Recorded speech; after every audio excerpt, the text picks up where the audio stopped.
చూస్ country delight, live better. ఇప్పుడే country delight యాప్ని download చేసుకోండి. నమస్తే, welcome to Suman TV. YouTuber non veg మీద హిందూ సంఘాలు, మహిళా సంఘాలు అందరూ కూడా ఆగ్రహం వ్యక్తం చేస్తూ ఉన్నారు. ఎందుకంటే పవిత్రమైనటువంటి హిందూ దేవతల్ని దూషించినటువంటి వ్యవహారానికి సంబంధించి పెద్ద ఎత్తున ఆయన మీద వ్యతిరేకత కనిపిస్తోంది. కరాటే కళ్యాణి గారు కూడా నాన్ వెజ్ మీద కేసు పెట్టారు. సో లైవ్ కాల్లో జాయిన్ అయ్యారు మేడం, వారితో మాట్లాడదాం. నమస్తే కళ్యాణ్ గారు. నమస్తే అండి. నమస్తే. కళ్యాణ్ గారు, నాన్ వెజ్ మీద మీరు పంజాగుట్ట పిఎస్లో కేసు పెట్టారు. అసలు కేసు పెట్టడానికి కారణం ఏంటి, ఏం చెప్తారు? అంటే ఒక వైరస్ అనేది ఎక్కడైనా ప్రబలిపోతుంది అనుకోండి, ఆ వైరస్ గురించి మనం చర్యలు తీసుకుంటాం. అలాంటిదే యూట్యూబ్ లో ఒక మతోన్మాదిగా, ఉగ్రవాదిగా మనం ఎలా అయితే పిలుస్తుంటాం బయట జనాల్ని, యూట్యూబ్ తాలూకా ఒక ఒక యూట్యూబ్ కి సంబంధించి ఒక ఉగ్రవాదిగానే నేను అంటాను. అంటే పిల్లల్ని చెడగొట్టడంలో, భారతదేశ ఔన్నత్యాన్ని తగ్గించడంలో, ప్రతి భారత స్త్రీని తోలనాడడంలో, మనం గ్రంథాలని, మన పురాణ ఇతిహాసాల్లో ఉన్న సీతామాతని, ద్రౌపది మాతని రేపులు జరిగాయని అభివర్ణించడంలో, అలాగే చిన్న పిల్లల్ని, ఒక 15 ఏళ్ల అమ్మాయిని నేను 1000 రూపాయలు ఇచ్చి అనుభవించానని చేసిన వీడియోల్లో ఉన్న సారాంశం ఏంటండి? పిల్లల్ని చెడగొట్టే పని కదా. ఇలాంటి ఒక వెధవని యూట్యూబ్ టెర్రరిస్ట్ అంటాను నేను. వీడిని ఖచ్చితంగా ఎదుర్కోవాల్సిన సమయం వచ్చింది. అలాంటి పరిస్థితి వచ్చింది కాబట్టి ఇలాంటిని సమూలంగా నాశనం చేయాలంటే అన్‌సబ్‌స్క్రైబ్ చేయండి అని పిలుపునిస్తూ, బాయ్‌కాట్ నా అవినాష్ ఛానల్ అని చెప్తూ, అలాగే మనం అంటే కేసులు కూడా పెడితే పెద్ద ఎత్తున ప్రతి దగ్గర కూడా ఇలాంటి రెవల్యూషన్ తీసుకురాగలిగితే, ఇనిషియేటివ్ తీసుకొని మేము చేస్తున్నాం. అలాగే చాలా మంది కూడా మొదలు పెట్టారు. మీలాంటి వాళ్ళు పిలుపునిచ్చిన తర్వాత సబ్స్క్రైబర్స్ కూడా వేగంగా తగ్గిపోతున్నారు. అది కూడా సోషల్ మీడియాలో మనకు కనిపిస్తూ ఉంది. అయితే నన్ను క్షమించండి, ఆ ఉద్దేశంతో అనలేదు, సీతమ్మని నేను ఎందుకు అంటానని చెప్పి ఆయన క్షమాపణ కోరినటువంటి వీడియో కూడా బయటకు వచ్చింది. దీని తర్వాత ఏంటి మీ రియాక్షన్? అతను క్షమాపణ మనస్ఫూర్తిగా చెప్పలేదు అనుకుంటున్నారు? వాడు మనస్ఫూర్తిగా చెప్పినా చెప్పకపోయినా మేము యాక్సెప్ట్ చెయ్యమంటే చెయ్యం. ఎందుకంటే ఇప్పుడు ఏమండి, చంపేసి నేను పొరపాటున చంపేశాను, నాకు శిక్ష వేయకండి అంటే శిక్ష ఆపేస్తారా అండి? గట్టిగా లాగిపెట్టి కొట్టేసి క్షమాపణ చెప్పేస్తే ఊరుకుంటామా అండి? అలాంటిదే ఇది కూడా. వీడు తెలిసి చేసినా తెలియక చేయకపోయినా ఏది జరిగినా 2.5 మిలియన్ సబ్స్క్రైబర్స్ కూడా తెలుగు రాష్ట్రాల్లో తెలుగు వారి సబ్స్క్రైబర్స్ గా ఉన్నారు వాడికి. ఇంకా వేరే వాళ్ళు లేరు. ఎందుకంటే బయట దేశాల్లో ఉన్న తెలుగు వాళ్ళే, తెలుగు అర్థమైన వాళ్ళే. ఇంకెవరికి అర్థం కాదు వాడి భాష. అలాంటప్పుడు మనమే వాడిని పెంచి పోషించాం ఒక్కొక్క వ్యూ ఇచ్చి. ఇలాంటి వాడిని ఇంకా మనం పెంచి పోషించాల్సిన అవసరం ఉందంటారా? భారతదేశాన్ని తోలనాడిన తర్వాత భారతీయులు గాని, హిందువులందరూ చేతకాని వాళ్ళు, నపుంసకులు అన్నాడు వాడు. అలాగే ఎన్ని రకాల బాధ పెట్టే మాటలు అన్నాడో మీకు తెలుసు. ఇంకా చెప్పాలంటే శివాజీ గారు ఒక మాట చెప్పారంటే వాడిని కొట్టి చంపేయండి అన్నారు. వారిని కొట్టి చంపేమని చెప్పే మాట ఇతను ఎవరిచ్చారండి ఆ హక్కు చంపేమని అందరినీ రెచ్చగొట్టడానికి? అలాగే హిందూ మతంలో, ఇస్లాం మతంలో ఏవేవో ఉన్నాయి కట్టుబాట్లు, కాబట్టి వాళ్ళకి జబ్బులు వస్తున్నాయి అన్నాడు ఆడవాళ్ళకి. అంటే వేరే క్రైస్తవ్యంలోకి మారిపోయాడు ఇతను. మొత్తం క్రైస్తవ్యుడని అందరికి అర్థమవుతుంది అతని మాటలు వల్లి. కాబట్టి ఏంటంటే ఘోరంగా ఉన్నాయండి ఇతని మాటలు అన్ని విధాలుగా కూడా. కళ్యాణ్ గారు, క్షమాపణ చెప్పే వీడియోలో కూడా నేను హిందువుని, నేను భారతీయుడిని, నేను సీతమ్మని ఎందుకు అట్లా అంటానని చెప్పి మళ్ళీ భారతీయతని, హిందువుని అని చెప్పుకుంటా ఉన్నాడు కదా. భారతదేశంలో పుట్టినవాడు, నా సహోదరుడు, భారతీయులు నా మాతృభూమి, నా దేశం, నా ధర్మం అని మాట్లాడే ఒక్కరు కూడా ఎవరు కూడా ఇలాంటి మాటలు మాట్లాడరండి. వాడు భారతీయుడు అంటే ఎవరు నమ్మే అంత పిచ్చోడు లేరు. భారతదేశంలో పుట్టాడు, మన కర్మకి భారతదేశంలో పుట్టాడు, తెలుగువాడిగా పుట్టాడు. మన కర్మ అది, మన దౌర్భాగ్యం. ఈ ఎదవ గురించి ఈ రోజు మాట్లాడుకోవాల్సి రావడం. ఇలాంటి వెధవల్ని పెంచి పోషించాల్సిన అవసరం తెలుగు రాష్ట్రాల ప్రజలకు లేదు. అందుకే మేమందరం గట్టిగా నిన్నటి నుంచి బాయ్‌కాట్, వాడిని అన్‌సబ్‌స్క్రైబ్ చేయండి. నిన్న రాత్రి నేను పెట్టిన ఘాటు వీడియో గాని, ఇవాళ అన్ని ఛానల్స్ లో ఇచ్చిన వీడియోలో గాని నేను ఇదే చెప్తున్నా, ఇప్పుడు కూడా అదే చెప్తున్నా. అన్‌సబ్‌స్క్రైబ్ ఆ నాన్ వెజ్ ఛానల్. రేపటికి వాడికి, రేపు కాదు, విత్ ఇన్ మంత్స్ లోపల జీరోకి చేరుకోవాలి. రూపాయి మనం వేసిన లైకుల వల్ల పెరిగి 6 కోట్ల బ్యాంక్ బ్యాలెన్స్ అని విర్రవీగుతూ ఇలా మీసం మీద మెలివేసి మాట్లాడే నాన్ వెజ్ ఛానల్ వాడికి భారతీయులు, తెలుగు వాళ్ళు, హిందువులు దెబ్బ ఎలా ఉంటుందో చూపించండి ప్రతి ఒక్కరు కూడా. నీ అక్క, నీ అమ్మ, నీ చెల్లి అందరూ కూడా, అంటే అందరూ కూడా నీకైతే మంచి వాళ్ళు, బయట వాళ్ళైతే మాత్రం కాదు. మీ అమ్మగారికి ఇలాగే చెప్తావా నువ్వు? బట్టలు విప్పుకొని తిరగండి, గుడ్డలు తీసుకొని తిరగండి అని చెప్పాడు వాడు. అంటే ఏం పిలిపిస్తున్నాడండి వాడు? గుడ్డలు ఇప్పుకొని తిరగాల? వాళ్ళ అమ్మగారితో చేపిస్తాడు ఆ పని? చేయించడా? వాడైతే మాత్రం మనందరికి చెప్పేస్తాడు. ఎవరు పడితే వాళ్ళకి సలహాలు ఇచ్చేయడమే. అంటే ఫ్రీ కదా సలహాలని ఎవరిని ఇచ్చేస్తాడా? ఏది పడితే అది ఇచ్చేస్తాడా? భారతదేశ స్త్రీలకి ఔన్నత్యం లేదా? సీతామాతని లేకపోతే ద్రౌపది మాతని అంటాడా? అంతే కాకుండా గోమాతను రేప్ చేశారంట హిందువులు. హిందువులంటే రేపిస్టులు. భారతదేశంలో ఉన్న వాళ్ళందరూ రేపిస్టులు అన్నట్టుగా చెప్తున్నాడు భారతదేశం గురించి. ఎన్ని వందల రేపులయ్యి, ఎన్ని వేల రేపులయ్యి అని చెప్పేసి ఇట్లా మాట్లాడితే ఏమనుకుంటారండి వేరే కంట్రీ వాళ్ళు? అంటే అంత నేను అంత చూపిస్తా ధైర్యంగా ఎందుకు మాట్లాడుతున్నాడు అని చెప్పి అనుకుంటున్నారు మీరు? అంటే పదే పదే ఈ రకమైనటువంటి వ్యాఖ్యలు చేయటం కావచ్చు. అంటే ఇండియాకి నేను రాను, భారత్‌కి నేను రాను, నన్ను ఎవరు ఏమి చేయలేరు అనే భావన ఉందంటారా ఆయనకి? పోలీసులు ఎళ్తారులెండి. వాడు రాపోతే వాడిని లాక్కొస్తారు పిలక పట్టుకొని. ఎంతమంది దాక్కుంటే ఎంతమందిని లాక్కు రాలేదు. వీడొక లెక్క, వీడో పుడింగాడు అనుకుంటున్నాడా? వీడేం పెద్దదనుకుంటున్నాడా? ఖచ్చితంగా భారతదేశానికి రావాల్సిందే వాడు. రప్పిస్తారు. రాసి పెట్టుకోమని చెప్పండి. రప్పిస్తారు. కన్ఫర్మ్‌గా వాడి ఛానెల్ అంతా వానిష్ అయిపోతుంది.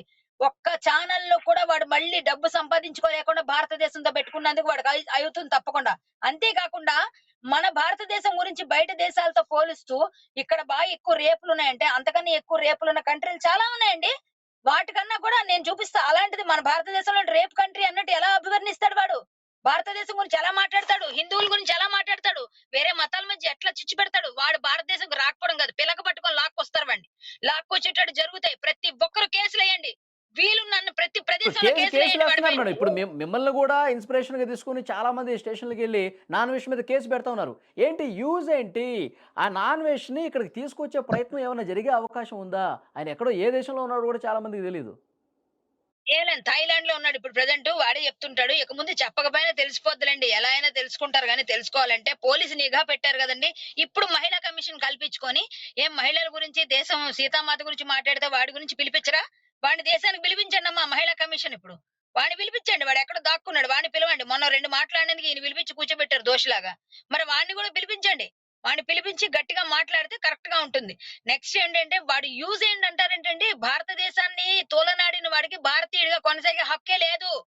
వాడు భారతీయుడిగా కొనసాగింపు మేము ఒప్పుకోవడానికి నాకైతే ఇష్టం లేదు. మిగిలిన వాళ్ళందరూ కూడా నాతో ఏకీభవిస్తారనుకుంటా. వాడిని అన్ని సీజ్ చేయాలి. పాస్‌పోర్ట్ సీజ్ చేస్తారో లేదో నాకు తెలియదు. దానికి ఏం నార్మ్స్ ఉన్నాయో. మేమైతే మాత్రం భారత విదేశాంగ మంత్రికి కూడా ఈ కంప్లెయింట్‌లన్నీ పంపిస్తామండి. అన్ని విధాలుగా తీసుకెళ్తాం. బండి సంజయ్ గారు కూడా విదేశాంగ శాఖ దానికి సంబంధించిన దీనిలో ఉన్నారు. మేము ఖచ్చితంగా తీసుకెళ్తాం. చాలా మంది ఉన్నారు. మేమైతే వదిలేదే లేదు. ఇప్పుడు ఎక్కడైతే కేసులు పడుతున్నాయో అన్ని కేసులు కూడా కన్సిడర్ చేస్తారు. వాడిని భారత్‌కి రప్పిస్తారు. వాడు మొత్తం ఛానెల్స్ అన్నీ మొత్తం జీరో అయిపోయి రూపాయి కూడా లేకుండా ఆర్థికంగా ఎవరికైనా దెబ్బ పడితే అప్పుడు తెలుస్తుందండి. హ్మ్. ఆర్థికంగా దెబ్బ పడినప్పుడు ఖచ్చితంగా తెలుస్తుంది వాళ్ళకి. ఇప్పుడు ఒక్కొక్క లైకు నిజం చెప్తే భారతీయులు, తెలుగు రాష్ట్ర ప్రజలు తెలుగు వాడేస్తున్న ముష్టి వాడు తింటున్నాడు. మళ్ళీ నేను టాక్స్ పేయర్‌ని, నేను భారతీయుడిని అన్న టాక్స్ ఎవరికి పే చేస్తున్నావు? ఇందాక ఇప్పుడు కూడా అదే ఇప్పుడు చెప్పాను. ఇప్పుడు మీరు సబ్‌స్క్రైబర్స్‌ని తగ్గించేసేయండి. అన్‌సబ్‌స్క్రైబ్ కొట్టండి అని చెప్పి పిలుపునిస్తున్నారు. అది మంచి స్పందన వస్తుంది. సోషల్ మీడియాలో మనం చూస్తున్నాం. తన సబ్‌స్క్రైబర్స్ తగ్గిపోతా ఉన్నారు. కానీ దాని మీద కూడా నాన్ వెజ్ ఒక వీడియో చేశాడు. డైమండ్‌లు కొన్నుంటే చాలు. ఈ తళుకు బెళుకు రాళ్ళు, ఈ రాళ్ళన్నీ నేనేం చేసుకోవాలి? నాకు సబ్‌స్క్రైబర్స్ నాకుంటారని చెప్తున్నాడు. కొంతమంది సపోర్ట్ చేసేవాళ్ళు కూడా ఉన్నారు. కళ్యాణ్ గారు మీరు కూడా చూసే ఉంటారు. ఐ సపోర్ట్ నాన్ వెజ్ అని చెప్పి కొంతమంది సోషల్ మీడియాలో పెడతా ఉన్నారు. ఏం చెప్తారు దీని గురించి? వాళ్ళందరూ భారతీయులు కాకపోతేనే సపోర్ట్ చేయాలండి. సిగ్గు, శరం, సీము, నెత్తురు ఉంటే, భారతీయులుగా ఉంటే, హిందువులుగా ఉంటే, ముఖ్యంగా మీలో భారతీయత బ్లడ్ గాని ప్రవహిస్తే, భారత బ్లడ్ ప్రవహిస్తే ఖచ్చితంగా అన్‌సబ్‌స్క్రైబ్ చేయండి. సబ్‌స్క్రైబ్ చేయొద్దు. ఎందుకంటే వీడు సబ్‌స్క్రైబ్ చేయండి అంటే మేము సపోర్ట్ చేస్తామంటే వాడు వాడు భారతీయుడు గాదు. వాడు అన్నం తినట్లేదు. కడుపుకి అన్నం తిన్నవాడు నీ చెల్లిని, అక్కని, అమ్మని అన్నప్పుడు, నీ దేశాన్ని అన్నప్పుడు, నువ్వు భారతదేశంలో తింటూ ఉంటున్నప్పుడు ఇక్కడే సంపాదించుకున్నప్పుడు నీకు రోషం రావాలి. అటువంటి రోషం రాని వాళ్ళ గురించి వాడన్నాడు చూసారా? అలాంటి రాళ్ళవన్నీ. మేం చెప్తున్నాం. ఎవరైతే అన్‌సబ్‌స్క్రైబ్ చేస్తారో వీళ్ళు వజ్రాలు. వీళ్ళని మేము వజ్రాలు అంటాం. వాళ్ళు తుప్పలు. వేస్ట్ తుప్పలో పడే కంకర రాళ్ళు వాళ్ళు. ఎవరైతే సబ్‌స్క్రైబ్ చేసుకుంటే ఇంకా ఉన్నారో. కాబట్టి అందరూ మాక్సిమం బయటకొచ్చేయాలి. నేనైతే చెప్తున్నా అండి. వితిన్ మంత్స్ లో వాడు చాలా లాస్ అయిపోతాడు. ఇదైతే క్లియర్. ప్రతి దానికి మూల్యం చెల్లిస్తాడు. అందరిని శపిస్తాడంటాను. మా మా నా నాశనం అయిపోతామని. ఇవాళ చెప్తున్నా నా దేశం కోసం, ధర్మం కోసం నేను కూడా తిట్లు తినడానికి సిద్ధంగా ఉన్నాను. నా మీద వీడియో చేసినా ఆశ్చర్యపోకండి. ఖచ్చితంగా చేసినా సరే పర్వాలేదు. నా దేశం కోసం, ధర్మం కోసం వాడు ఎన్ని బూతులు తిట్టినా మరి ఇంకో కేసు వేసుకుంటాడో ఏం చేస్తాడో నాకు తెలీదు గానీ కన్ఫర్మ్ గా వాడు ఇట్లాంటి ఎదవల్ని సపోర్ట్ చేసే వాళ్ళని నేను సపోర్ట్ చేయను. హ్మ్. కళ్యాణ్ గారు మీరు గట్టిగా ఫైట్ చేస్తా ఉన్నారు. కేసులు పెడతా ఉన్నారు. అయితే నాన్ వెజ్ ఇప్పుడు మరి అసలు అంటే మీరు ఇంతకుముందు చెప్పారు రాజకీయ నాయకులు కలెక్ట్ చేసుకోవాలి, ప్రభుత్వాలు కలెక్ట్ చేసుకోవాలి, గల్లా పట్టుకుని ఇక్కడ తీసుకొచ్చే ప్రయత్నం చేయాలన్నారు. కానీ ఒక యూట్యూబర్ విషయంలో ప్రభుత్వాలు అంత సీరియస్‌గా స్పందించి అతన్ని తీసుకొచ్చే అవకాశం ఉందంటారా?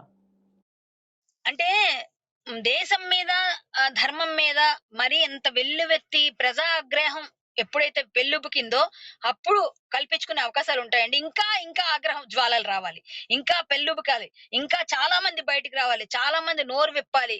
రాజకీయం కాదు ఇక్కడ. మతాలకి, కులాలకి అన్నిటికి అతీతంగా రావాలి. అంటే నా పార్టీ, నీ పార్టీ అవి కూడా లేవు ఇక్కడ. ఓన్లీ భారతీయత. భారతీయత వరకు వచ్చినప్పుడు భారతదేశం హిందువులు. అలాగే ఎక్కువగా హిందువుల మీద ఎక్కువగా ద్వేషం కక్కాడు వాడు. సో వాళ్ళకి ఎక్కువగా మనం ఎక్కువ శాతం ఉన్నది కూడా హిందువులే. దాని వల్ల మేమందరం కూడా ఇంత ఆగ్రహ జ్వాలల్ని కురిపిస్తున్నాం. అలాంటి వాటినన్నిటి కూడా ఎప్పుడైతే సమాజంలో ఎక్కువ పెళ్ళుబుకుతుందో అప్పుడు ఆటోమేటిక్ గా రాజకీయ పార్టీలు కూడా ఇన్వాల్వ్ అవుతాయండి. ప్రతి రాజకీయ నాయకుడు మాట్లాడాల్సి వస్తుంది. ప్రతి ఒక్కరు కూడా అప్పుడు వాడిని రప్పించడానికి ఏం చేయాలో అది చేస్తారండి. ఎవరు ఊరుకోరండి. ఎవరు సైలెంట్ గా చేసే ఆ పని చేస్తారండి. బయటకు వచ్చి మాలాంటి వాళ్ళం ఫైట్ చేస్తున్నాం కాబట్టి మాకు మద్దతు వస్తుందా లేదా పక్కన పెట్టేయండి. పక్కాగా వాడిని మాత్రం అన్‌సబ్‌స్క్రైబ్ చేయండి. మాకు మీరు సపోర్ట్ చేసినా చేయకపోయినా మేము బాధపడం. మమ్మల్ని పొగడక్కర్లేదు, మమ్మల్ని ఏమనక్కర్లేదు, మా గురించి ఒక కామెంట్ పెట్టక్కర్లేదు, తిట్టుకోండి పర్వాలేదు మీరందరూ. ఎవరైతే వాడి ఫాలోవర్స్ ఉన్నారో.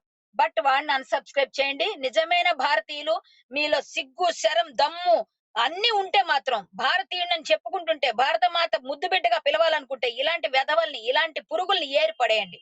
పక్కాగా ఒక విధంగా చెప్పాలంటే వీడొక ఉన్మాదిలాగా ప్రవర్తిస్తున్నాడు. వీడొక కరోనా వైరస్ కన్నా ఎక్కువ ప్రమాదకారి. ఇలాంటి వైరస్‌ని ఇప్పుడు మన స్త్రీల మీద తలలకెక్కించుకుంటే కామెంట్ చేస్తా ఉన్నాడు. ఆ గుడ్డముక్కలు లేకుండా కూడా మీరు రోడ్ల మీద స్వేచ్ఛగా తిరగండి అని చెప్పేసి అంటా ఉన్నారు. మరి మీరు మహిళా హక్కుల కమిషన్‌కి వెళ్లి ఆయన మీద ఏమైనా కంప్లెయింట్ చేసే అవకాశం ఉందా? తప్పకుండా అండి. నేను ఆల్రెడీ ఇదే కంప్లెయింట్‌ని అది రెడీ చేశాను. అదే మహిళా కమిషన్ కూడా నేను రేపు వెళ్తాను. ఖచ్చితంగా నేను ఇస్తాను. వాళ్ళకి ఏమి జరగాలో, ఏమి జరుగుతుందో, ఏ విధంగా అతను రావాలో అన్ని విధాలుగా రావాలండి. నేను మహిళా కమిషన్ కూడా వెళ్తాను. వాడి మీద కంప్లెయింట్ ఇస్తాను. ఎందుకంటే ఎందుకు వదిలేయాలండి? ఇలాంటి వాళ్ళని వదిలేస్తే ఇంకొకడు పుడతాడండి. ఇంకోడు కూడా సారీ చెప్తాడండి ఇంకో మాటాడి. ఎంతమందినండి వదిలేస్తాం? ఒకడికి గట్టిగా అయితే రెండోసారి ఇంకోడు భయపడతాడు. భారతీయుల జోలికి, హిందువుల జోలికి రావాలంటే. సీతామాతను అన్నవాడు ఈ దేశం మీద పుట్టినవాడు ఎవడు మాట్లాడు. వేరే దేశంలో బ్రతుకుతూ నువ్వు ఇక్కడ దేశం గురించి మాట్లాడుతూ సీతామాత గురించి ఇంత అవహేళనగా మాట్లాడితే మేము భరించడానికి సిద్ధంగా లేం. మా తల్లి గురించి మాట్లాడితే మేము సిద్ధంగా లేం. నీ తల్లి బట్టలు విప్పుకోమని నువ్వు పిలుపునిచ్చుకో. మా తల్లిదండ్రులు మాకు ఆ సంస్కారం నేర్పలేదు. మేము అలా పిల్లలకి ఎవరికి చెప్పం. కట్టుకొని నిండుగా చెప్తున్నాడు కప్పుకొని కళ్యాణ్ గారు. వెళ్ళండి నేను చెప్తాం. అలా అనకపోయినా కావాల్సుకుని నన్ను టార్గెట్ చేస్తా ఉన్నారు. రక్తం కక్కుకొని చచ్చిపోతారని చెప్పి బెదిరిస్తా ఉన్నాడుగా ఇలాంటి వాళ్ళ మీద. వీడేమో పెద్ద మా పరమ పునీత పురుషుడు కాదు. వీడు చేసేవన్నీ బూతు పనులు, బూతు మాటలు. వీడి మాటలకు ఒక్కటి కూడా తగులుతుంది అని ఎవరు అనుకుంటే అంతకన్నా హాస్యాస్పదం లేదు. వీడు చేసిన వ్యాఖ్యలకి ఏమీ జరగదు, ఏమీ వరగదు. వీడేమైనా మహామునిగా కొన్ని సంవత్సరాల నుంచి తపస్సు చేస్తున్న ముని పొంగవుడైతే ఆ వాక్కు శుద్ధుంటుంది. వాడేంటంటే నోరిప్పితే బూతు మాటలు బూతు బాబుగాడు వీడి గురించి భయపడిపోయేంత ఇది వాడందరిని శపిస్తాడు. వీడు శపించేది అందరికి తగిలేస్తుంది. ఇంకా చెప్తున్నా భారతీయులందరి తాలూకా క్షోభ, బాధ, మానసిక క్షోభ ఆ భారతీయ స్త్రీలు నాలాంటి స్త్రీలు చాలా మంది బాధపడుతూ తల్లులు, చెల్లెళ్ళు అందరూ బాధపడుతుంటే ఆ ఉసురు తగిలి వాడు మొత్తం జీరో అవ్వకపోతే చూడండి ఇవాళ చెప్పాను నేను. రాసి పెట్టుకోమని చెప్పండి. ఎండింగ్ లో చెప్తున్నా 26 లో ఆడు గతి ఏంటో చూడమని చెప్పండి. యాహ్!